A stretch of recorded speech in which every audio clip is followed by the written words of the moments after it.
సంవత్సరంలో మనము వినబడుతున్నా నా వాయిస్ నాకు కొంచెం వాల్యూమ్ ఇచ్చిన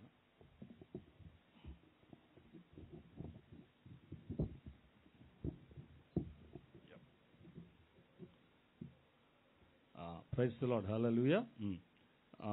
దేవుణ్ణి మరింతగా మనం తెలుసుకోవాలి. దేవుని ఆత్మ సంబంధమైన విషయాల్లో ఇంకా మనము ఆత్మీయంగా లోతుకు వెళ్ళాలి అనేది నూతన సంవత్సరంలో మనం తీసుకున్న తీర్మానానికి బదులుగా మనం ఏం చేయబోతున్నామంటే మరింతగా దేవుని గురించిన విషయాలలో మనము ఎలా ఎదగాలనే విషయంలో ఒక మూల వాక్యాన్ని మనం చూసుకుంటున్నాం. ఏంటిదంటే అపోస్తల కార్యం 2వ అధ్యాయము 42వ వచనాన్ని మనం ఆధారం చేసుకుని ఈ సంవత్సరం తొలి దినాల్లో ఈ మాసంలో మనం ఏం చేయబోతున్నామంటే దేవుణ్ణి తెలుసుకోవటం, అలాగే ఆయనలాగా జీవించటం, ఆయన పోలికలోకి మనం మలచబడాలనే ఉద్దేశంతో మనం ఏం చేయబోతున్నామంటే ఆ 42వ వచనంలో ఉన్న వచనాన్ని ఒక్కసారి మనం చదువుదాం. అపోస్తల కార్యము 2వ అధ్యాయము 42వ వచనంలో ఉన్న వచనాన్ని ఒకసారి మనం చదువుకున్నట్లయితే, వీరు అపోస్తలుల బోధ యందును సహవాసమందును రొట్టె విరుచుట యందును ప్రార్థన చేయుట యందును ఎడతెగక ఉండిరి అని ఈ ఒక్క వచనాన్ని బేస్ చేసుకుని మన ఆత్మీయ జీవితాన్ని మనం కట్టుకోబోతున్నాము. మొట్టమొదటిది అక్కడ రాయబడిన మాట వీరు అపోస్తలుల బోధ యందును. ఈ మాటను పట్టుకుని ఈ వారం మనం చూద్దాం. అపోస్తలుల బోధ అంటే ఏంటి? ఏమండి, అపోస్తలుల బోధ అంటే ఏంటంటే ఈ శిష్యులు ఎవరైతే 12 మంది శిష్యులు, ఇస్కరియోతు యోధాను తీసివేస్తే 11 మంది, ఈ శిష్యులు ఏదైతే యేసు ప్రభు వారు పాదాల సన్నిధిలో కూర్చొని ఆయన కొండ మీద చెప్పిన ప్రసంగాలు అయితే అవనివ్వండి, వ్యక్తిగతంగా వీళ్ళతో కూర్చొని చెప్పిన ఉపమానాల భావము, వాళ్ళకి ఉద్దేశాలు, వాటన్నిటినీ ఏదైతే వీళ్ళు విన్నారో, ఏదైతే వీళ్ళు చూశారో, ఏదైతే వీళ్ళు తాకారో, వాటిని యేసు ప్రభు వారు వీరికి ఏమని చెప్పాడంటే, నేను మీకు ఏ సంగతులు మీకు ఆజ్ఞాపించానో వాటిని గైకొనున్నట్లు మీరు వెళ్ళి అనేకులను శిష్యులు చేసి వారికి బోధించమని చెప్పాడు. సో అవి ఈ అపోస్తలుల బోధ. అంటే అపోస్తలుల బోధ ఏంటంటే నథింగ్ బట్ సువార్త, యేసు ప్రభు వారి గురించిన సువార్తను, యేసు ప్రభు వారు ఎందుకు ఈ లోకానికి వచ్చాడు, ఎందుకు రావాల్సి వచ్చింది అనేది, ఆ మానవులకి కావలసిన రక్షణ కార్యాన్ని కేవలం యేసు ప్రభు వారి వలన మాత్రమే మనకు కలుగుతుంది అని సకల సృష్టికి సర్వలోకానికి వెళ్ళి ఏం చేయమన్నాడు? ఆయన సువార్తను ప్రకటించమన్నాడు. సో ఆ సువార్తను ప్రకటించుతూ ఏం చేస్తున్నారంటే వీళ్ళు అపోస్తలుల బోధ. వీళ్ళు ఆ బోధను ఏదైతే యేసు ప్రభు వారి దగ్గర నుంచి వీళ్ళు పొందుకున్నారో తిరిగి దానిని ఆ శిష్యులు ఏం చేస్తున్నారంటే మరలా మనకి ఈ వాక్య రూపంలో వాళ్ళు రాసి మన చేతుల్లోకి అందించారు. చూడండి, ఇంతకుముందు కూడా చెప్పాను, యూదులకున్న ఆ గొప్ప అలవాటు గనక మనకు కూడా ఉన్నట్లయితే ఏంటి అలవాటు? వాళ్ళు ఏదైతే తమ పితరుల నుంచి ఆస్తులతో పాటు ఈ నిత్య స్వాస్థ్యమైన ఈ వాక్యాన్ని కూడా వారు ఏం చేశారంటే తరతరాలకి వారు తమ బిడ్డలకి వాళ్ళు అందజేస్తూ వివిధ పత్రుల ద్వారా, అంటే తోరాల ద్వారా కానీ లేదంటే పాపిరస్ ద్వారా వీళ్ళు ఏం చేసేవాళ్ళంటే రకరకాల మాధ్యమాల ద్వారా నెక్స్ట్ జనరేషన్కి ఈ వాక్యాన్ని అందించడానికి దేవుడు వారిని ప్రేరేపించి వాటిని భద్రపరిచి ఈ బైబిల్ని అంట అనేకులు ఈ సజీవమైన వాక్యాన్ని ఈ భూమి మీద లేకుండా చేయాలని శతవిధాల ప్రయత్నం చేసి వారు ఓడిపోయారు చెప్తే ఈ వాక్యం ఇప్పటికీ నిత్యము సజీవంగా నిలిచి ఉంది. ఎంతో మంది ప్రయత్నం చేశారు, అనేక పతులు కాల్చేశారు, అసలు భూమి మీద లేకుండా చేద్దామని ట్రై చేశారు. వివిధ రకాల అనేక భాషల్లో ఉన్న బైబిల్స్ అన్నిటినీ కాల్చివేయడం జరిగింది. అనేకమైన దైవజనులు కూడా వాటి కోసం శ్రమలు కూడా పడ్డారు. సో అయినప్పటికీ దేవుడు వాటన్నిటిలో కూడా దేవుడు ఏం చేస్తున్నాడంటే ఈ వాక్యాన్ని భద్రపరుచుకుంటూ వస్తున్నాడు. ఎందుకోసం తెలుసా? 2000 సంవత్సరాల తర్వాత చీరాలలో హెవెన్స్ కల్చర్ చర్చిలో ఉన్న విశ్వాసులు ఈ వాక్యాన్ని చదివి తమ జీవితాలను సరి చేసుకొని దేవునికి నాకు ఇష్టమైన జీవితాలను జీవించి నన్ను తెలుసుకొని నా పోలికలోకి మలచబడి ఆ నిత్య రాజ్యంలో చేర్చబడాలనే ఉద్దేశంతో దేవుడు ఈ వాక్యాన్ని ఎక్కడ పోనీయకుండా భద్రపరిచి మన చేతుల్లోకి దేవుడు అందించిన దాన్ని బట్టి దేవునికి మహిమ కలుగును గాక. ఆమేన్. సో మనం ఎంత ధన్యులమంటే మనం ఏమి కష్టపడవసరం లేదు, ఏమి చేయకుండానే మన చేతుల్లోకి వాక్యం వచ్చేసింది. కానీ మనకున్న కష్టమయ్యా ఏంటి అంటే దానిని చదవలేకపోవడం, దానిని ధ్యానించలేకపోవటం మనకున్న ఒకే ఒక కష్టం. ఓకే, లోకంలో ఒక సామెత ఉంటుంది ఏంటంటే, ఇంగ్లీష్ ప్రోవర్బ్ ఏంటంటే అది, the Christians, the Jews, the Muslims are called the people of the book అంటారు. అంటే ఈ క్రైస్తవులు కానీ, యూదులు కానీ, ముస్లిమ్స్ కానీ వీళ్ళందరినీ ఏమంటారంటే ద పీపుల్ ఆఫ్ బుక్, అంటే వీళ్ళు ఒక పుస్తకానికి చెందిన ప్రజలు అని అంటారంట. ఏంటి ఆ పుస్తకం అంటే మనము చదివే ఈ బైబిల్ గనక మన జీవితంలో గనక లేకపోతున్నట్లయితే మనం ఇక్కడ ఉండేవాళ్ళం కాదు. బైబిలే మనకు ప్రామాణికం, మన ఆత్మీయ జీవితాలకు, మన దేవునితో మనం ఉన్న సత్సంబంధానికి బేరీజు వేసుకోవడానికి ఏకైక ప్రామాణికమైన కొలమానం ఏదైనా ఉందంటే అది దేవుని వాక్యం మాత్రమే. మనం చూసినట్లయితే మనం ఈ వాక్యము సమస్తము, ఈ వాక్యం ఎటువంటిదంటే ఇది సమయానికి అతీతమైనది, అంటే పరిమితి లేదు ఈ వాక్యానికి, నిత్యము నిలిచేది ఈ వాక్యం. అలాగే ఈ వాక్యం ఎటువంటిదంటే ఇది సత్యమైంది. ఈ వాక్యం ఎటువంటిదంటే ఇది ట్రూత్ఫుల్. ఇదేంటంటే it is stands for ever, ఇది ఎప్పటికీ నిలిచేది, ఇది సత్యమైనది, ఇది అనేకుల జీవితాలను మార్చేది ఈ వాక్యం. ఎందుకంటే ఈ వాక్యం అంటే ఇప్పుడు చూడండి, మీకు అర్థమవడానికి చెప్తాను. వాక్యము యోహాను సువార్త 1వ అధ్యాయం 1వ వచనంలో ఏమని ఉంటుందంటే, ఆది యందు వాక్యం ఉండెను, వాక్యము దేవుని యొద్దను, ఆ వాక్యము దేవుడు అన్నాడు. ఇప్పుడు ఆ వాక్యం అంటే ఎవరు? ఇప్పుడు యేసయ్య దేవుడు మాటలే. ఇప్పుడు ఒక వ్యక్తి ఉన్నాడు అనుకోండి, ఆ వ్యక్తి యొక్క వ్యక్తిత్వాన్ని మనము, అతని యొక్క ప్రవర్తన కానీ, అతని యొక్క ఆలోచన విధానాన్ని కానీ మనం ఎలాగ మనము దాన్ని తెలియజేస్తాం? అతను మాట్లాడే మాటలను బట్టి. ఇప్పుడు నాకున్న జ్ఞానము కానీ, లేదంటే బుద్ధిని కానీ, నాకున్న వివేచన కానీ, ఇవన్నీ నేను మాట్లాడే మాటలను బట్టి, ఈ వ్యక్తికి పలానా విషయంలో ఇంత అవగాహన ఉందిరా, ఇతను కొంత జ్ఞానం కలిగిన వాడురా అని మన మాటలతోనే మనం ఏం చేస్తాం? అతన్ని అసెస్మెంట్ చేస్తూ ఉంటాం. సో అలాగే దేవుని వాక్యాన్ని మనం చదువుతూ ఉన్నప్పుడు దేవుడు యొక్క గుణ లక్షణాలు, దేవుడు ఎంత అతీతుడో, దేవుడు ఎంత సర్వజ్ఞాని అయిన వాడో, దేవుడు ఏమేమి గుణలక్షణాలు కలిగి ఉన్నాడో, ఆయన ఏమై ఉన్నాడో మనం తెలుసుకోవాలంటే ఎక్కడికి వెళ్ళాలి? వాక్యం. ఆయన మాటలను మనం చదవాలి. మాటలను చదివినప్పుడే ఆ వ్యక్తి యొక్క వ్యక్తిత్వము, ఆ వ్యక్తి యొక్క ఆలోచన విధానము, మన లోకంలో చాలా మంది రాసిన పుస్తకాలు మనం చదివినప్పుడు కూడా మనకు అర్థమవుతూ ఉంటుంది. అతని యొక్క వ్యక్తిత్వం ఏంటి, అతని యొక్క ఆలోచన ఏ దృక్పథంలో రాశాడని ఆ పుస్తకం చదువుతున్నప్పుడు మన పక్కనే ఉండి ఆ ఆదరు మనతో చెప్తున్నట్టుగా మనము ఫీల్ అవుతూ ఉంటాం. అలాగే పరిశుద్ధాత్మ దేవుడు కూడా ఈ వాక్యాన్ని చదువుతున్నప్పుడు కూడా మనతో పక్కనుండి మన జీవితాలతో మాట్లాడుతూ ఉంటాడు. ఎందుకంటే రాసింది ఆయనే ప్రేరేపించి ఈ వాక్యాలన్నిటినీ ఆ 40 మంది భక్తుల ద్వారా ఏం చేయించాడంటే ఈ పుస్తకాలు రాపించాడు. సో మన జీవితంలో వాక్యం చాలా ప్రాముఖ్యమైనదిగా ఎంచుకోవాలి పిల్లరా. ఎందుకంటే దేవునిని తెలుసుకోవాలంటే దేవుడు మనకిచ్చిన 2 మాధ్యమాలు, ఇంక వేరే ఏమీ లేవు, వాక్యము, ప్రార్థన. సో ఈ ఉదయకాలం ముందు అపోస్తుల బోధ అని నేను ఎంచుకున్న ఆ మాటలో నుంచి వాక్యమును గురించిన ప్రాముఖ్యతను మీకు వివరించాలని నేను ఈ ఉదయకాలం నిలబడ్డాను. మనం కేవలం యేసు ప్రభు వారిని రక్షణ పొంది తెలుసుకొని ప్రతి ఆదివారం సంఘానికి వచ్చి పాటలు పాడి వాక్యాన్ని విని కానుకలు వేసేసి ఆమెను చెప్పి వెళ్ళిపోతే మన ఆత్మీయ జీవితం అక్కడితో ముగించబడలేదు. అక్కడితో కాదు, అది కాదు. అవన్నీ చేయాలి. ప్రాముఖ్యమైనవి మనము ప్రతిదినము మనము మన దేవునితో అనుసంధానం అవటానికి ప్రతిదినం మనం ప్రయత్నం చేస్తూనే ఉండాలి. అది వాక్యం చదువుతూ ఉండాలి, ప్రార్థన చేస్తూ ఉండాలి. క్రైస్తవులుగా తిరిగి జన్మించిన మనకి దేవుడు అనుగ్రహించిన ఈ ఆయన మాటలు, ఆయన స్వరము వినటానికి మనం ఎప్పుడైతే వేగిరపడతామో వాక్యాన్ని చదవటానికి మనము వెంపర్లాడుతూ ఉంటాం. సో ఈ ఉదయకాలం ముందు దేవుని వాక్యాన్ని గురించిన అంశాలు మనం చూద్దాం.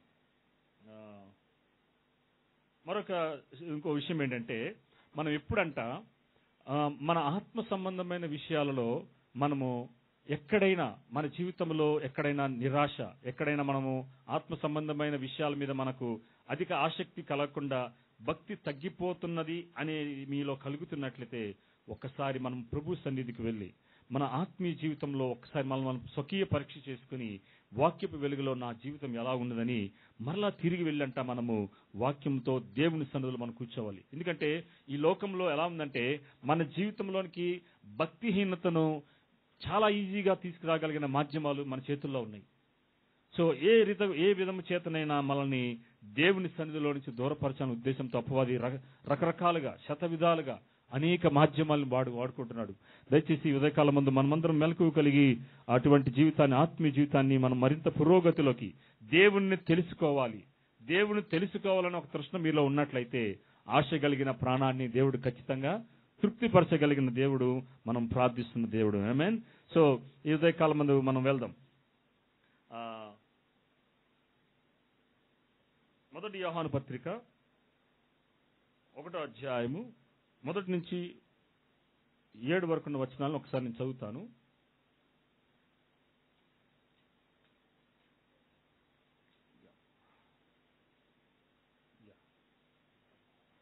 ఏమని రాస్తున్నాడు చూడండి. మొట్టమొదటి వర్డ్ ఏమంటున్నాడంటే జీవవాక్యమును గూర్చినది. దేని గురించిందంటే ఇది జీవవాక్యమును గూర్చినది. ఏమని రాస్తున్నాడు? యోహాను సువార్త రాసిన ఆ భక్తుడే ఈ పత్రిక రాశాడు. మనం ఇంతకుముందు కూడా పుస్తకాలు ధ్యానం చేశాం. జీవవాక్యమును గూర్చినది ఏమంట? ఆది నుండి ఏది ఉండెనో మేము ఏది వింటిమో. చూడండి, ఆది నుండి ఉన్నదాన్ని వీళ్ళు ఏం చేశారంట? విన్నారు. మేము ఏది విన్నామో, కన్నులారా ఏది చూశామో, వింటిమో అనే దాన్ని అండర్లైన్ చేసుకోండి. కన్నులారా ఏది చూచామో అనే దాన్ని అండర్లైన్ చేసుకోండి. ఏది నిదానించి కనుగొన్నామో అనే దాన్ని అండర్లైన్ చేసుకోండి.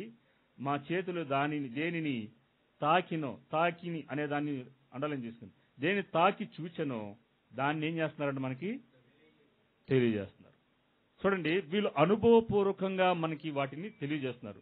వీళ్ళు ఎక్కడో ఒక కాకమ్మ కథలు ఎక్కడెక్కడో చెప్పిన కథలు విని దాన్ని ఈ యోహాను భక్తుడు మనకు తెలియజేయట్లేదు. కానీ ఈయనంట విన్నాడంట, ఈయన చూచాడంట, ఈయన నిదానించి కనుగొన్నాడంట, అలాగే ఈయన తాకి చూచిన దానినే ఆయన మనకి తెలియజేస్తున్నాడు. చూడండి, ఈ యోహాను ఈ యేసుప్రభు శిష్యులకి ఉన్న గొప్ప ధన్యత చూడండి. యేసుప్రభు వారి మాటల్ని స్వయంగా వారు ఆయన పెదాలలో నుంచి ఊడిపడుతున్న జారిపడుతున్న ఆ మాటల్ని వీరు విన్నారు. ఆయన తాకారు, ఆయన్ని కనుగొన్నారు, ఆయన్ని విన్నారు. ఆ విన్న దానిని, కన్నదానిని, తాకిన దాన్ని ఏదైతే నిదానించి కనుగొన్నారో, కన్నులారా చూశారో దానిని మనకు తెలియజేస్తున్నారు. ఏంటంటే అది జీవవాక్యం. ఈ వాక్యము జీవము కలిగింది. మేము ఏదైతే చూసామో, ఏదైతే విన్నామో, ఏదైతే నిదానించి కనుగొన్నామో, దేనినైతే మేము కన్నులారా చూశామో ఆ వాక్యము జీవవాక్యము అని చెప్తూ ఈ యోహాను భక్తుడు ఏమన్నాడు చూడండి. ఆ జీవము ప్రత్యక్షమాయను, తండ్రి యొద్ద ఉండి మాకు ప్రత్యక్షమైన ఆ నిత్య జీవను మేము చూచి ఆ జీవమును గురించి సాక్ష్యం ఇచ్చుచు దానిని మీకు తెలియపరుచున్నాము. మాతో కూడా మీకు సహవాసం కలుగునట్లు మేము చూచిన దానిని, వినిన దానిని మీకు తెలియచేయుచున్నాము. మన సహవాసం అయితే ఎవరితో ఉందంట? తండ్రితో కూడాను ఆయన కుమారుడైన యేసు క్రీస్తుతో కూడా ఉన్నది. మన సంతోషము పరిపూర్ణమవుటకై మేము ఈ సంగతులను రాయిచున్నాము. 5వ వచనం, మేము ఆయన వలన విని మీకు ప్రకటించు వర్తమానమేమనగా దేవుడు వెలుగై ఉన్నాడు. ఇప్పుడు ఎవరి వల్ల విన్నారంటే వీళ్ళు ఆయన వలన విన్నారు. యేసు ప్రభు వారి మాటలు విన్నారు. విన్న దానిని వీళ్ళు ఏం చేస్తున్నారంటే మనకి ప్రకటన చేస్తున్నారు. సో అపోస్తలుల బోధ ఏదైతే ఉందో అది ఎవరి నుంచి వీళ్ళు పొందుకున్నారంటే యేసు ప్రభు వారి దగ్గర నుంచి విని వాళ్ళు పొందుకొని మనకి అందించారు. సో ఈ ఉదయకాలం ముందు వాక్యం యొక్క ప్రాముఖ్యత ఏంటనేది మీకు తెలియచేయడానికి నేను ఇష్టపడుతున్నాను. చూడండి, ఒకసారి మనం కీర్తన 19వ అధ్యాయంలోకి వెళ్దాం. ఇది మనకు చాలా ఈ అధ్యాయంలో 7 నుంచి 9 వరకు వచనాల ద్వారా వాక్యము ఏంటి, దాని గుణలక్ష్యం ఏంటి, ఆ వాక్యాన్ని జీవిస్తే మనకు కలిగే ప్రయోజనాలు ఏంటనేది ఈ 19వ కీర్తన మనకు తెలియజేస్తుంది. అందరం చేద్దాం. ఇది నేను ఎందుకు ఈ మాటలు మీకు చెప్తున్నానంటే తద్వారా మీలో వాక్యాన్ని ధ్యానించాలనే తృష్ణ మీలో కలగజేయాలనే ఉద్దేశంతో ఈ ఉదయకాలం ముందు ఈ వాక్య భాగాన్ని నేను ఎంచుకున్నాను. కీర్తన 19 7 నుంచి 9 వరకు ఉన్న వచనాలు చదువుతున్నాను. మీరు అవసరమైతే మీ పేపర్లు పెన్ను తీసుకుని ఏం రాస్తారంటే వాక్యము అని రాసి ఒక కాలంలో, నెక్స్ట్ దాని గుణలక్షణము, తర్వాత ప్రయోజనం అనే 3 హెడ్డింగ్లు పెట్టుకోండి. అప్పుడు ఈ వచనాలు మీకు చాలా తేటతెల్లగా అర్థమవుతాయి. దేవుని వాక్యముకి ఉన్న వేరే పర్యాయ పదాలు ఏంటో అక్కడ రాస్తున్నాడు ఆయన. రెండోది ఆ వాక్యము యొక్క గుణలక్షణం ఏంటి, మూడోది వాక్యాన్ని జీవిస్తే దాని ప్రకారం చేస్తే కలిగే ప్రయోజనం ఏంటో మూడు హెడ్డింగ్లు పెట్టుకొని మొట్టమొదటి చూడండి ఏమంటున్నాడు. యెహోవా నియమించాడు. ఏంటది? యెహోవా నియమించిన ధర్మశాస్త్రం. సో వాక్యానికి ఫస్ట్ పెట్టిన పేరు, దేవుడు పెట్టిన పేరు ఏంటి అంటే ధర్మశాస్త్రము. ఇది ఎట్లాంటిదంట?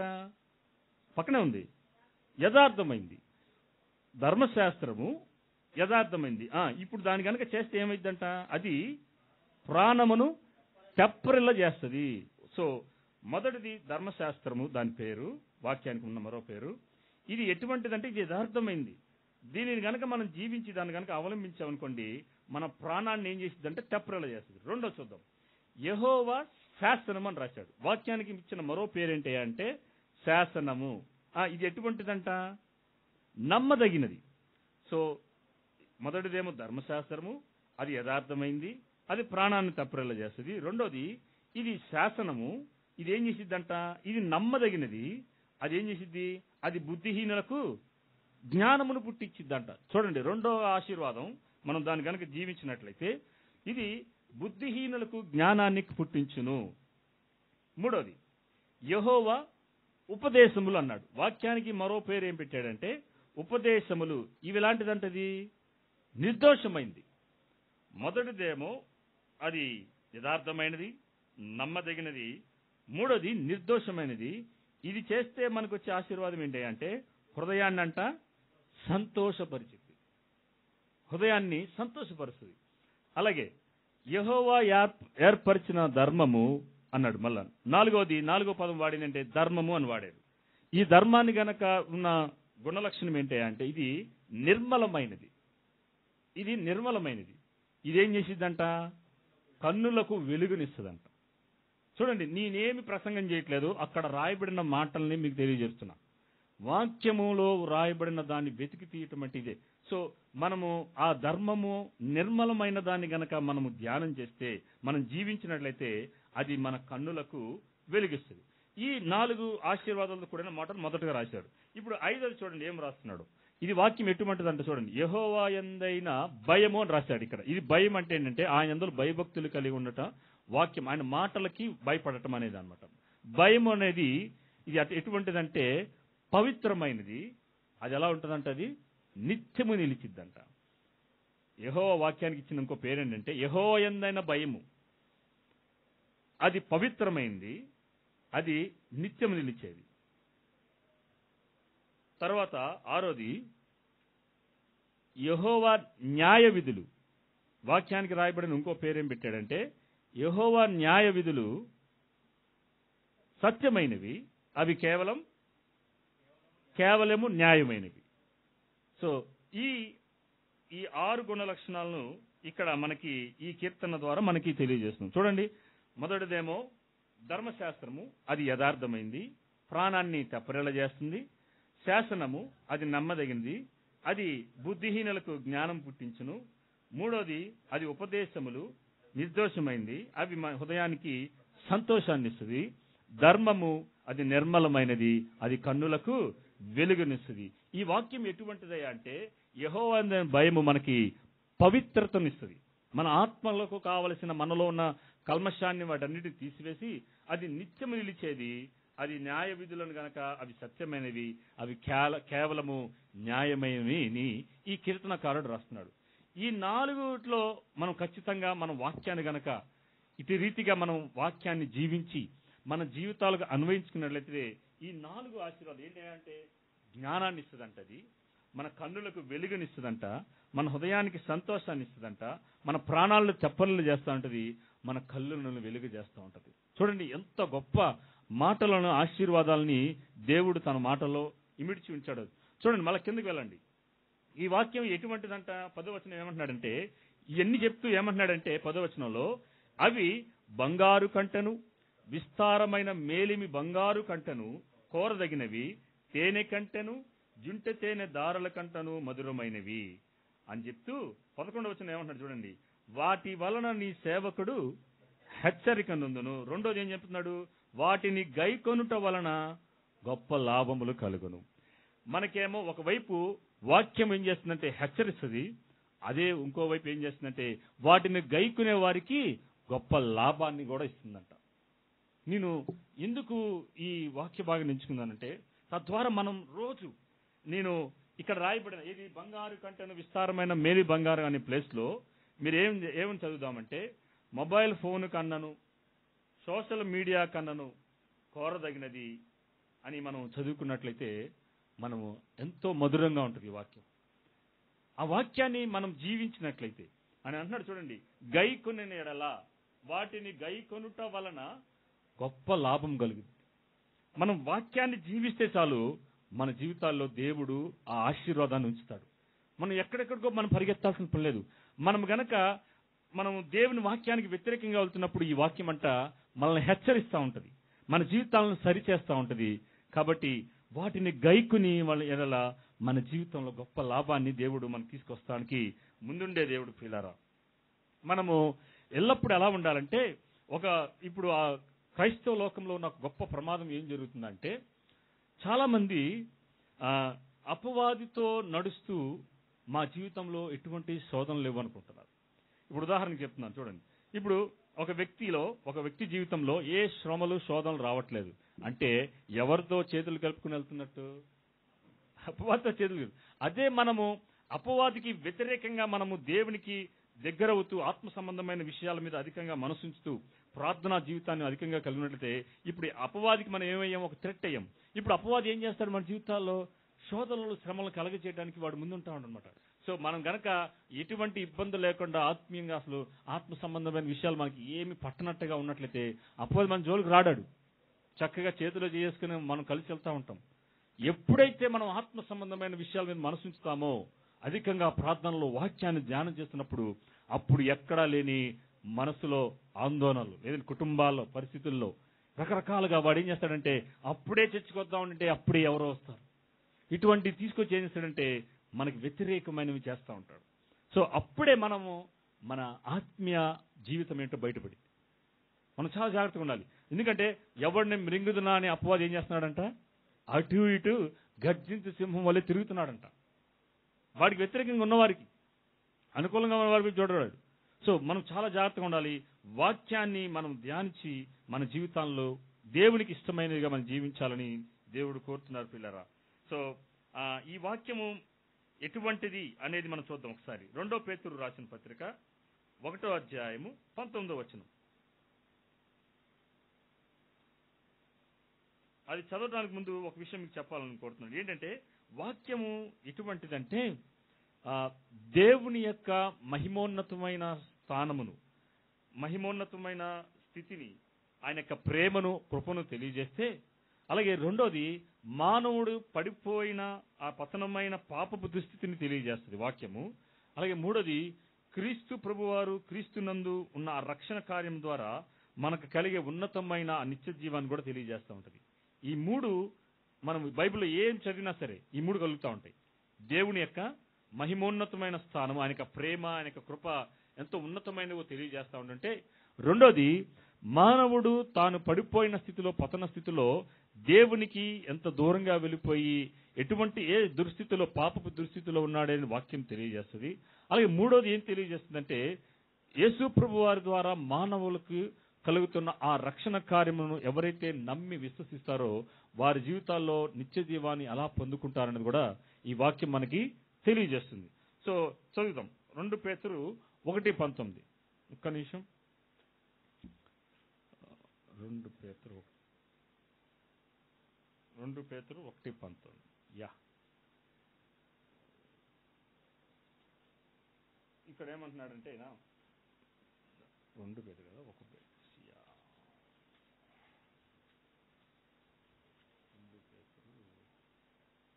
1:19. చూడండి ఇక్కడ ఏమంటున్నాడంటే, మరియు ఇంతకంటే స్థిరమైన ప్రవచన వాక్యం మనకున్నది, తెల్లవారి వేకువ చుక్క మీ హృదయాలలో ఉదయించు వరకు ఆ వాక్యము చీకటి గల చోటున ఏం చేస్తుందంటే ఇది వెలిగిచ్చు దీపమయ్యున్నది, దాని యందు మీరు లక్ష్యమించినడలా మీకు మేలు.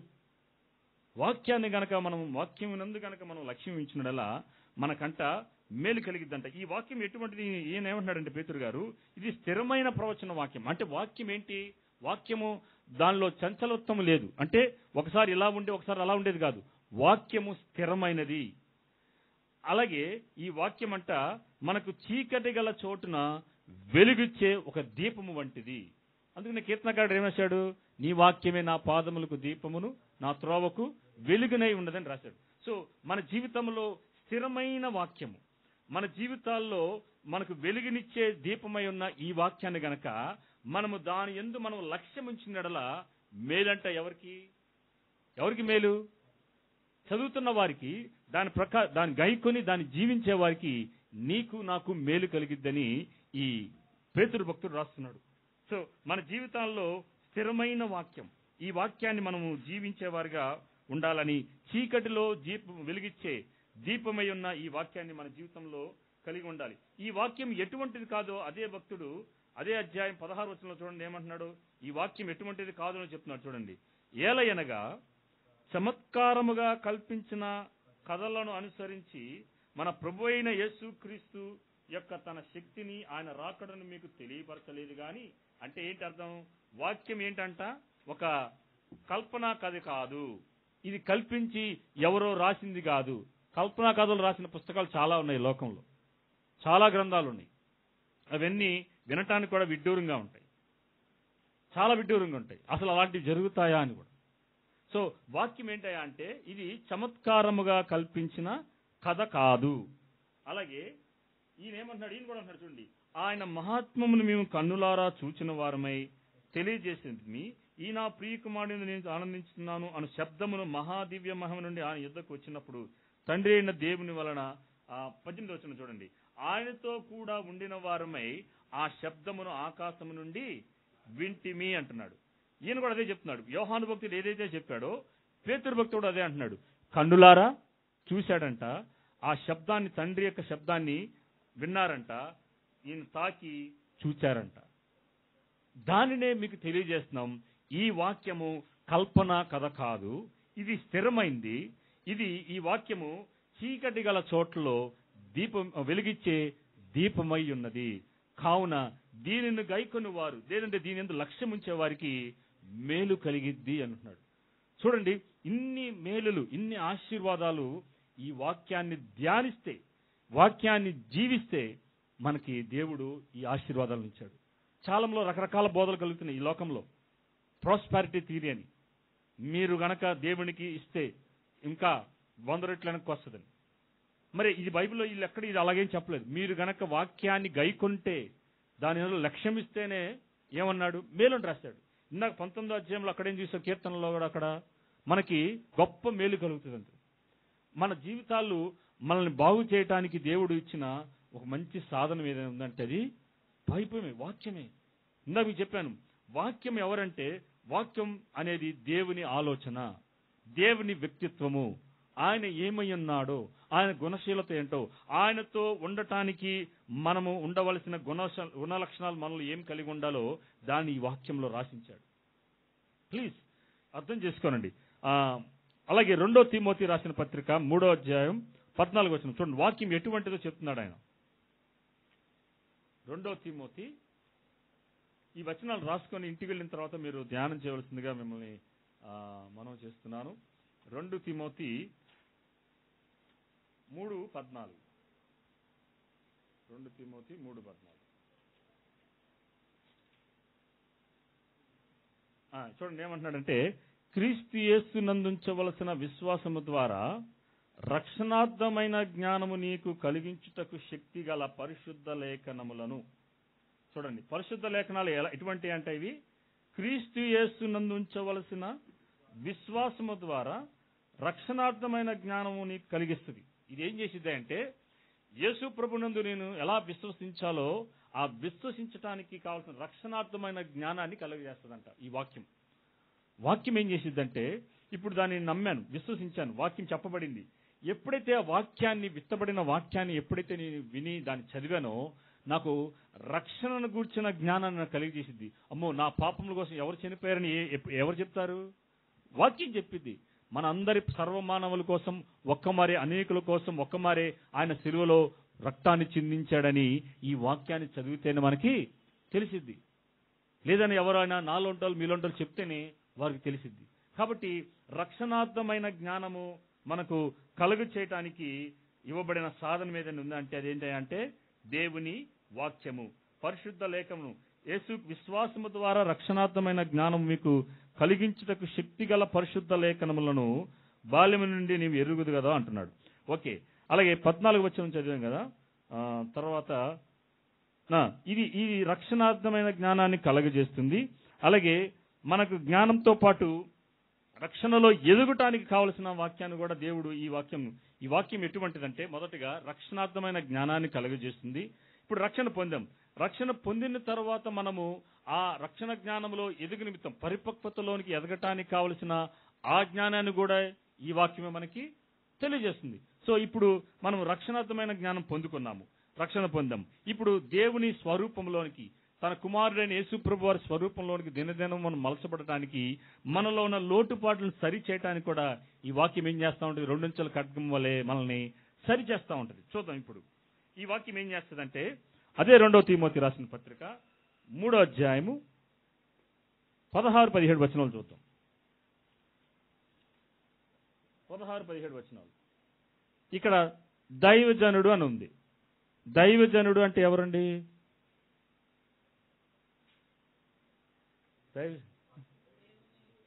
దైవజనుడు అంటే పాస్టర్ కాదు, అందరూ దైవజనులు, దేవుని జనాంగం, పిల్లలు, దేవుని జనాంగం.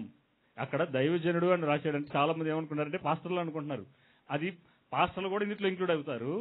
విశ్వాసులు అందరూ, మనమందరము దేవుని బిడ్డలమే. దైవ జనాంగం, మీరందరూ ఒక ఏకవచనం వాడాడంటే పాస్టర్కి అని కాదు, దైవజనులు అంటే ప్రతి ఒక్కరూ దేవుని బిడ్డలు, సన్నద్ధుడై ప్రతి సత్కార్యమును పూర్ణముగా సిద్ధపడి ఉండునట్లు దైవావేశం వలన కలిగిన ప్రతి లేఖనము. ఈ లేఖనం ఏం చేసిద్దంటే సిద్ధపడి ఉండడానికి. దేనికి సిద్ధపడి ఉండడానికి? ప్రతి సమయంలో మనం అపవాది మన జీవితాల్లో వేస్తున్న ప్రతి బాణములు ఎదిరించడానికి, లేదంటే అవిశ్వాసపు స్థాయి మన జీవితంలో పెరుగుతున్నప్పుడు, లేదంటే భయం మనకు కలుగుతున్నప్పుడు, లేదంటే నిరుత్సాహంలో ఉన్నప్పుడు, లేదా నిరీక్షణ లేనున్నప్పుడు ఈ వాక్యం మన జీవితంలో ఏం చేస్తుందంటే మనం సన్నద్ధులుగా ఉండాలంట. ఎట్లా ఉండాలంటే చూడండి, ఈ వాక్యం ఏం చేస్తుందంట? ప్రతి లేఖనము దైవావేశము వలన కలిగిన ప్రతి లేఖనం ఫస్ట్గా ఏం చేస్తుందంటే ఇది ఉపదేశించుటకు. అంటే ఏంటిది? మనకి చాలినది ఉపదేశించడం, కానీ మనకు బోధించడానికి చాలినది. అందుకనే చూడండి, మత్తయి సువార్త 28వ అధ్యాయం 18-20 వరకు ఉన్న వచనాలు యేసు ప్రభు వారు ఏమంటున్నారంటే, ఒక్కసారి ఈ ఉపదేశించడం అంటే ఏంటో చూద్దాం. ఒకసారి అక్కడికి వెళ్ళి మత్తయి సువార్త 28వ అధ్యాయము 18-20 వరకు ఆయన వెళ్ళిపోతూ చెప్పిన మాటలు. అయితే యేసు వారి యొద్దకు వచ్చి, పరలోకమందును భూమి మీదను నాకు సర్వాధికారం ఇయ్యబడి ఉన్నది, కాబట్టి మీరు వెళ్ళి సమస్త జనులను శిష్యులుగా చేయుడి, తండ్రి యొక్కయు కుమారుని యొక్కయు పరిశుద్ధాత్మ యొక్క నామములోనికి వారికి బాప్తిజం ఇచ్చుచు, నేను మీకు ఏ సంగతులను, చూడండి, నేను మీకు ఏ సంగతులను ఆజ్ఞాపించుతునో వాటన్నిటినీ గైకొనవలనని వారికి ఏం చేయమన్నాడు? బోధించుడి. ఇదిగో నేను యుగ సమాప్తి వరకు సదాకాలం మీతో కూడా ఉన్నాను. ఈ మాట చదువుతుంటే నాకు ఒకటి గుర్తుకొచ్చింది. ఏంటంటే ఒకటి మనం చేస్తే బాగుంటుంది అనిపిస్తుంది. మీ బైబిల్లో యేసు ప్రభు వారు, కొత్త నిబంధనలో యేసు ప్రభు వారు మాట్లాడిన మాటలన్నీ రెడ్ లెటర్స్లో ఉన్నాయా? ఎవరి బైబిల్లో అయినా ఉంటే అలాంటి బైబిల్ కొనండి. మనం ఈ దినాల్లో నూతన నిబంధన చదువుతున్నాం కదా, దాన్ని ఏమంటారంటే red letter life, living the words of Jesus. మనమంట కేవలం ఈ 66 పుస్తకాలు పక్కన పెట్టేద్దాం, కేవలం యేసు ప్రభు వారు ఈ భూమి మీద 3.5 సంవత్సరాల పరిచర్యలో మాట్లాడారు చూసారు ఆ శిష్యులతో. ఆ బైబిల్లో ఏం చేస్తారంటే ఇలా రెడ్ కలర్ ఉన్న బైబిల్లో ఇలా ఉంటుంది అనమాట. రెడ్ కలర్లో ఉంటాయి. అలా రెడ్ కలర్లో ఉన్న మాటలను మాత్రమే మన జీవితాలకు అన్వయించుకుంటూ, మన జీవితాలను సరి చేసుకుంటూ మనం ఈ వాక్యపు వెలుగులను జీవిస్తే ఖచ్చితంగా మనం పరలోకంకి వెళ్ళిపోతూ ఉంటాం. అంతే కదా? ఆయన ఏం చెప్పాడు? కొండ మీద ప్రసంగం కానీ ఉపమానాలు కానీ ఎట్లా ఉండాలో వాటన్నిటిని యేసు ప్రభు వారు చెప్పిన మాటల్ని ఆ దైవజనుడు ఏమన్నాడంటే living the red letters life of Jesus. So when we live the words of Jesus, we will be living in heaven. మనం ఎప్పుడైతే యేసు ప్రభు వారు పలికిన ఆ మాటలను గనక మనం జీవించినట్లయితే మనము ఆయన పోలు జీవిస్తాం. ఆయన ఉండే స్థలంలో మనం ఉంటాం. ఆమేన్. సో మీరు కుదిరితే ఈ నూతన నిబంధన మనం చదువుతున్నాం కదా, మీరు ఒకవేళ మీ దగ్గర లేకపోయినా మీరు ఏం చేస్తారంటే, మీరు చదువుతున్నప్పుడు యేసు ప్రభు వారు పలికిన మాటలు అక్కడ ఉంటాయి కదా, కనబడతా ఉంటాయి కదా. సో ఆ రిఫరెన్స్లు రాసుకోండి, ఒక పక్కన రాయండి, ఒక పేపర్ పెట్టుకొని. యేసు ప్రభు వారు పలికిన మాటలు అని ఒక హెడ్డింగ్ పెట్టి, మత్తయి సువార్తలో ఎక్కడెక్కడ చెప్పాడు దాన్ని, మత్తయి సువార్త 28వ అధ్యాయం 18 నుంచి 20 రాసి పెట్టండి. ఇప్పుడు వాటిని మాత్రమే మనం చేద్దాం, ఇంకేం చేయొద్దు. ఖచ్చితంగా మనము ఆయన పోలిన జీవితంలోనికి మనం మలచబడతాం. ఇదొక ఆలోచన. ఇంకొక ఆలోచన ఏంటంటే, అందరూ గమనించండి, మనం పొద్దున లేచిన కాడి నుంచి రాత్రి పనుకునేంత వరకు మనము బ్రష్ చేసుకుంటూ, టిఫిన్ చేస్తూ, లేదంటే మధ్యాహ్నం భోజనం చేస్తున్నప్పుడు మొబైల్ని చూస్తున్నాం కదా, చూస్తూనే ఉంటాం ఏదో సంబంధం. ఆ మొబైల్ ప్లేస్లో బైబిల్ పెట్టి చూద్దాం. ఒక చిన్న బైబిల్ పెట్టుకుందాం. అన్నం తింటున్నాం, అన్నం తినేటప్పుడు బైబిల్ చదువుతూ అన్నం తిందాం. బ్రష్ చేస్తున్నాం, బ్రష్ చేస్తూ బైబిల్ చదువుదాం.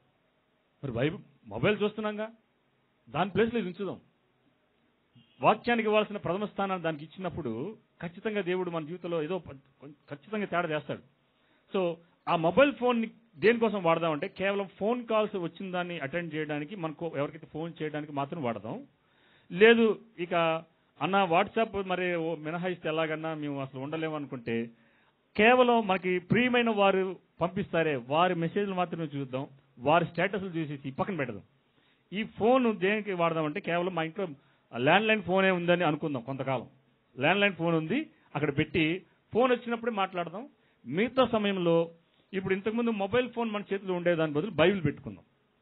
మిషన్ కుడుతున్నప్పుడు, లేదంటే ఏదైనా పని చేస్తున్నప్పుడు, మనము టిఫిన్ చేస్తున్నప్పుడు, అన్నం తింటున్నప్పుడు ఏం చేద్దామంటే, ఈ బైబిల్ మాత్రమే మనము ధ్యానం చేస్తూ, అందుకనే అపోస్తలులు ఏం చేశారంటే, వాళ్ళు వారి బోధ యందును సహవాసమందును రొట్టె విరుచుట యందును ప్రార్థన యందును ఏం చేశారంటే, వాళ్ళు ఎడతెగక, అంటే ఎడతెగక అంటే ఏంటి, వితౌట్ గ్యాప్, అంటే ఏం బ్రేక్ ఇవ్వట్లే. ఎలాగైతే మన మొబైల్ ఫోన్ ఎలాగైతే గ్యాప్ ఇవ్వకుండా మనం ఎలాగైతే మనము చూస్తున్నామో వాళ్ళు అది చేశారంట. సో మనం ఏం చేద్దామంటే, మొబైల్ ఫోన్ స్థానంలో ఒక బైబిల్ పెడదాం.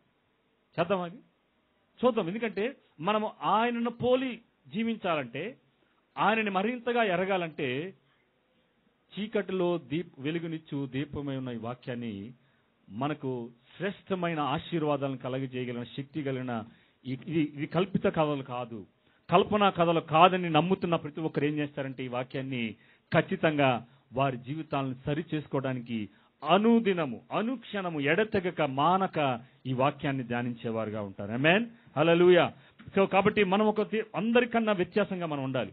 అందరూ భక్తి చేస్తున్నారు, నాకు తెలియదు అందరిలో ఎంతమంది పరలోకానికి వెళ్ళబోతున్నారు నాకు తెలియదు.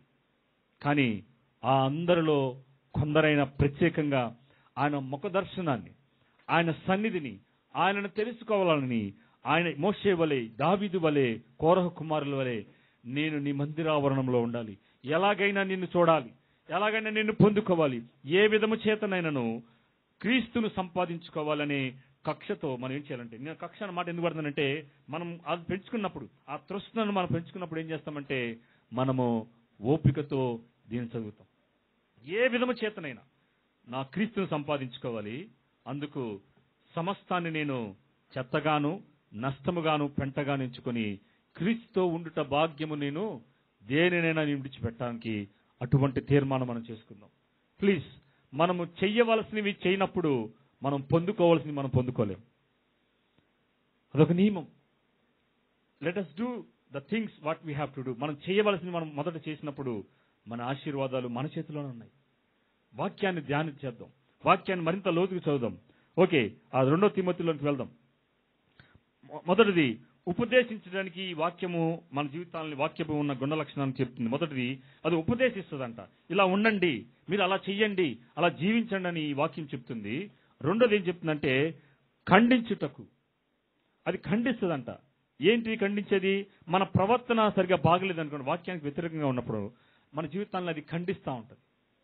అది తప్పుడు బోధల్లో ఉన్నప్పుడు మనకేం చేస్తుందంటే ఆ బోధల్లో నుంచి మనం బయటికి తీసుకురావడానికి మన జీవితాలను ఖండిస్తూ ఉంటుంది. సో రెండోది ఈ వాక్యం ఏం చేస్తుందంటే మనల్ని ఖండిస్తూ ఉంటుంది. 3 మనల్ని తప్పుదిద్దిద్ది. ఈ వాక్యం అంట దైవజనుడు సిద్ధంగా ఉండడానికి, మనమందరం సిద్ధంగా ఉండడానికి ఈ వాక్యము మనల్ని తప్పుదిద్దిద్ది. తప్పుదిద్దడం అంటే ఏంటో తెలుసా? ఎవరైనా కాలు ఇరిగిపోయింది అనుకుందాం, ఆ విరిగిన కాలుని మనం హాస్పిటల్ తీసుకెళ్ళి డాక్టర్ దగ్గరికి వెళ్ళి కట్టేసి ఎలాగైతే కడతామో, మనల్ని తప్పు చేసినప్పుడు సరిచేసి అది సరైన మార్గం కాదు, తప్పుడు బోధలు మనం వింటున్నప్పుడు అది సరైన మార్గం కాదు, ఇది సరైన మార్గం అని చెప్పి మనల్ని తప్పు దిద్దుతూ ఉంటుందంట. సో ఇది 3వది వాక్యం చేస్తుంది. చూడండి మళ్ళీ అక్కడే 4వదిగా ఇది ఏం చేస్తుందంటే నీతి యందు శిక్షణ చేయను. శిక్ష చేయుటకు ఈ వాక్యము శిక్ష చేయడం కంటే మనకు తర్ఫీ ఇస్తూ ఉంటుంది, మనకు ట్రైనింగ్ ఇస్తూ ఉంటుంది. నువ్వు అలా కాదు చేయాల్సింది, ఇలా ఉండాలి. అవిశ్వాసుల విషయంలో వారు నిన్ను ద్వేషించినప్పుడు మనం ద్వేషించకూడదు, మనం ప్రేమించాలి, మన తోటి వారి కొరకు మనం ప్రార్థించాలి అని ఇలా మనకి ఏం చేస్తుంటే శిక్షణ ఇస్తూ ఉంటుంది, ట్రైనింగ్ ఇస్తూ ఉంటుంది. మనం ఈ లోకములో జ్యోతుల వలె మనం జీవించాలి, చీకటి లోకంలో అనేకులకు సువార్త ప్రకటించాలి అనే విషయాలను ఏం చేస్తూ ఉంటుందంటే ఈ వాక్యం మనకి తెలియచేస్తూ ఉంటుంది. చూడండి 5వదిగా హెబ్రీయులకు రాసిన పత్రిక 4:12 చూడండి, అక్కడేమంటుందో. హెబ్రీయులకు రాసిన పత్రిక 4:12. 4:12 చదవండి. ఎందుకనగా దేవుని వాక్యము సజీవమై బలము గలదై రెండంచులు గల ఎటువంటి ఖడ్గము కంటెను వాడిగా ఉండి ప్రాణ ఆత్మలను కీళ్లను మూలుగను విభజించున్నట్టు మట్టుకు దూర్చు హృదయం యొక్క తలంపులకు ఆలోచనలను. చూసారా ఎంతవరకు వెళ్ళిపోయిందంట వాక్యం? అది ప్రాణ ఆత్మ దేహ శరీరములతో పాటు మన మూలుగులతో కూడా. మూలుగు అంటే మనకు తెలుసు బాగా, మనకి మూలుగు బాగా తెలుసు. ఆదివారం రాగానే మనకు మూలుగు తెలిసిపోయింది ఏంటండి. ఆ మూలుగులో కూడా మన శరీరంలో మూలుగులు ఉంటాయి కదా, ఆ ఎముకలలో ఉన్న మూలుగులో కూడా దూర్చుకుంటూ వెళ్ళిపోయంట. ఇది అక్కడతో ఆగిపోదు, హృదయం యొక్క తలంపులను ఆలోచనలు ఏం చేస్తుందంటే ఇది శోధిస్తూ ఉంటుంది. అంటే ఒక దేవుని వాక్యానికి వ్యతిరేకమైన ఆలోచన వచ్చినప్పుడు వెంటనే ఆ వాక్యం శోధించి, ఇదిగో ఫలానా తలంపు నీలో వచ్చింది, ఫలానా హృదయ వేదనతో హృదయ ఆలోచనలతో నువ్వు కలిగి ఉన్నావు, అది తప్పు అని పైన ఇందాక 4 చదివిన ఖండిస్తూ ఉంటుంది, తప్పుదిద్దుతూ ఉంటుంది. అది నీతి యందు మనకి శిక్షణ చేస్తూ ఉంటుంది. సో వాక్యానికి ఉన్న గుణ లక్షణాలు ఇవి ప్రియులారా. మనము ఇవన్నీ ఒక ఎత్తు అయితే చూడండి, అదే 19వ కీర్తన 11వ వచనం చూడండి. ఇందాక మనం చదివాం కదా 19వ కీర్తన 11వ వచనం. ఇందాక మీకు చెప్పినట్టున్నాను, మీకు ఒకసారి అక్కడికి వెళ్దాం. 19వ కీర్తన 11వ వచనం. వాటి వలన హెచ్చరికను. సో వాక్యం ఏం చేస్తుందంటే మనల్ని హెచ్చరిస్తూ ఉంటుంది. సో వాక్యం మనల్ని శోధిస్తూ ఉంటుంది, మనల్ని హెచ్చరిస్తూ ఉంటుంది, ఖండిస్తూ ఉంటుంది, మనల్ని తప్పుదిద్దుతూ ఉంటుంది, మనకి ఉపదేశం ఇస్తూ ఉంటుంది. సో ఈ 6 గుణ లక్షణాలు వాక్యం చేస్తూ ఉంటుంది ప్రియులారా.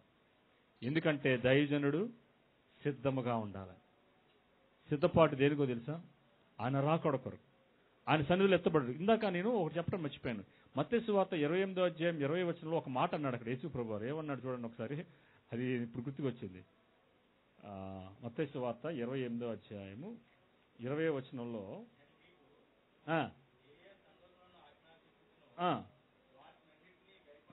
వాటన్నిటినీ గై కొనవలనని వారికి బోధించిడి. ఇప్పుడేమంటాడు చూడండి,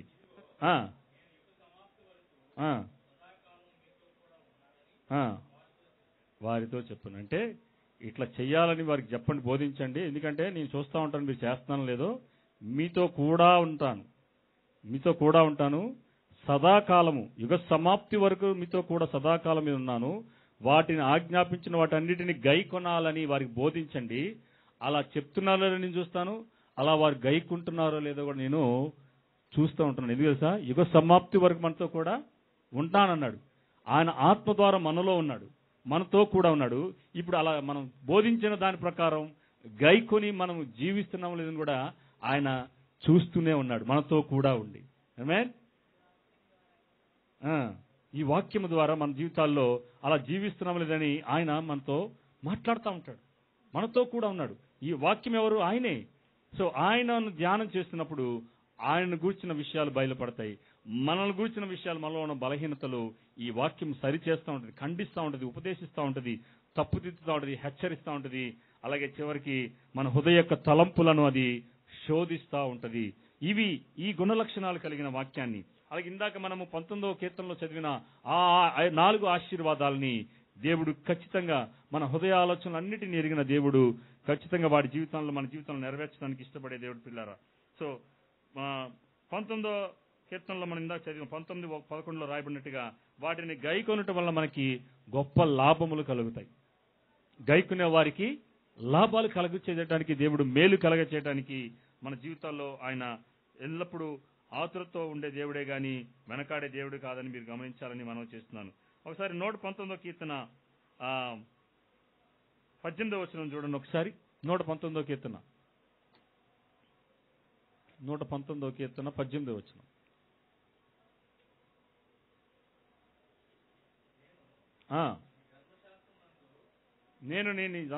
నేను నీ ధర్మశాస్త్రమునందు ఆశ్చర్యమైన సంగతులను చూచినట్లు నా కన్నులు తెరవమంటున్నాడు. సో మన కన్నులు తెరవబడాలంటే ఆయన వాక్యము మనం ధ్యానం చేసినప్పుడు, ఆయన ఆశ్చర్యకరమైన సంగతులు మనం తెలుసుకోవాలంటే, మన కన్నులు తెరవబడాలంటే మనం ఏం చేయాలంటే ఆయన వాక్యాన్ని ధ్యానం చేయాలి. వాక్యము చాలా ప్రాముఖ్యమైనది. అందుకే 119వ కీర్తనలో ఎన్ని వచనాలు ఉన్నాయి? 176 వచనాలు ఒక అధ్యాయంలోనే. ఆ 176 వచనాలు కూడా వాక్యముతో ముడిపడి ఉన్న వచనాలే తప్పితే మరి ఏ వచనాలు కాదు. వాక్యముల గురించి అంత ప్రాముఖ్యత తెలిసిన దావీదు ఏం చేశాడంటే వాక్యము గురించిన మాటలు సంబోధిస్తూ అంత పెద్ద అధ్యాయం రాశాడు. అంటే దాని ఉద్దేశం ఏంటంటే వాక్యము చాలా ఉన్నతమైనది, అది శ్రేష్టమైనది, అది స్థిరమైనది, అది కల్పనా కథ కాదు, అది చీకటి గల చోట్ల వెలిగించే దీపమైనది, మన హృదయాన్ని తెప్రిల్ల చేసేది. కాబట్టి ఈ వాక్యాన్ని మనం ధ్యానం చేస్తే ఎవరిని తెలుసుకుంటాం? రాసిన వ్యక్తినే మనం తెలుసుకుంటాం. ఆయన ఆలోచన ఏంటో మనం తెలుసుకుంటాం. ఆయన గుణశీలత ఏంటో, ఆయన మహిమ ఏంటో, ఆయన మన పట్ల కలిగిన భవిష్యత్తు ఉన్నతమైన ఆలోచనలు ఏంటో మన జీవితాలను తెలుసుకుంటాం. చెప్తే మన హృదయ స్థితిని కూడా అట్ ది సేమ్ టైం ఖండిస్తూ ఉంటుంది, మనల్ని శోధిస్తూ ఉంటుంది, పరిశోధిస్తూ ఉంటుంది, పరీక్షిస్తూ ఉంటుంది, మనం సరిచేస్తూ ఉంటుంది, శిక్షిస్తూ ఉంటుంది. కాబట్టి ఈ వాక్యాన్ని ధ్యానించడానికి మీరు ఎప్పుడు వెనకాడదు. ఈ నూతన సంవత్సరంలో మనం ఆల్రెడీ ఇవాళ 14 రోజులు నూతన నిబంధన 3 రోజులు 3 అధ్యాయాలు మనం చదువుతున్నాం. నేను చెప్తున్నాను కదా, మీరు చదివిన రీతిగానే మీరు ఉండరు. దానిని గైకొనినప్పుడు మీ జీవితాల్లో ఆశీర్వాదం మీరు చూస్తారు ఖచ్చితంగా. నేను ఎందుకు ఈ మాట చెప్తున్నానంటే వాక్యాన్ని ధ్యానించి ఆశీర్వాదం పొందుకున్న వారి జీవితాలను నేను చూశాను, దాన్ని గైకొన్న వారి జీవితాలను నేను చూశాను. వాక్యానికి ప్రథమ స్థానం ఇచ్చి ఆ వాక్యానుసారంగా తమ జీవితాలను సరి చేసుకుంటూ అట్టి రీతైన జీవితాన్ని జీవించిన వారి జీవితాల్లో ఉన్న ఆశీర్వాదాలు అన్నీ నీ కాదు పిల్లరా. ప్లీజ్ మిమ్మల్ని బతిమాలుతున్నాను, మరో చెప్తున్నాను, యేసు ప్రభు వారు మాట్లాడిన ఆ మాటల్ని, రెడ్ కలర్లో ఉన్న ఆ మాటలని మనం జీవిద్దాం. Let us stand for the word.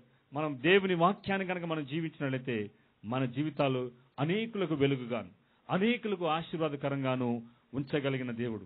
So దేవుని తెలుసుకోవాలంటే, దేవుని ఇంకా వ్యక్తిగతంగా తెలుసుకోవాలంటే మొదట మనకి ఇవ్వబడిన మొదటి మాధ్యమం, మొదటి మీడియా ఏదైనా ఉందంటే అది ఈ బైబిల్ మాత్రమే. దీన్ని ధ్యానించండి ప్లీజ్. మీలో ఆ తృష్ణను కలగనివ్వండి, మీకు మీరే కలగ చేసుకోండి. అన్న చెప్పాడు, మొబైల్ ప్లేస్లో నా బైబిల్ ఉంచుకుంటాను. మొబైల్ని తీసివేసి మొబైల్ని అధికంగా పక్కన పెట్టి వాక్యాన్ని అధికంగా మీరు ధ్యానం చేయండి.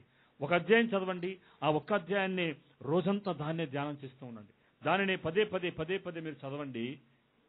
మన కన్నులు తెరవబడతాయి. నీ ధర్మశాస్త్రమునందు నా కన్నులు ధ్యానించినప్పుడు మన కన్నులు ఏమవుతాయంట? తెరవబడతాయి. నా కన్నులు తెరవమంటున్నాడు. కన్నులు తెరవబడాలంటే వాక్యాన్ని ధ్యానం చేసినప్పుడే. ఖచ్చితంగా మన హృదయాల్ని శోధించగలిగిన శక్తి వాక్యానికి ఉన్నదని మీరు గ్రహించి ఈ ఉదయకాలం ముందు ఈ వాక్యానికి అధిక ప్రాధాన్యత ఇవ్వండి.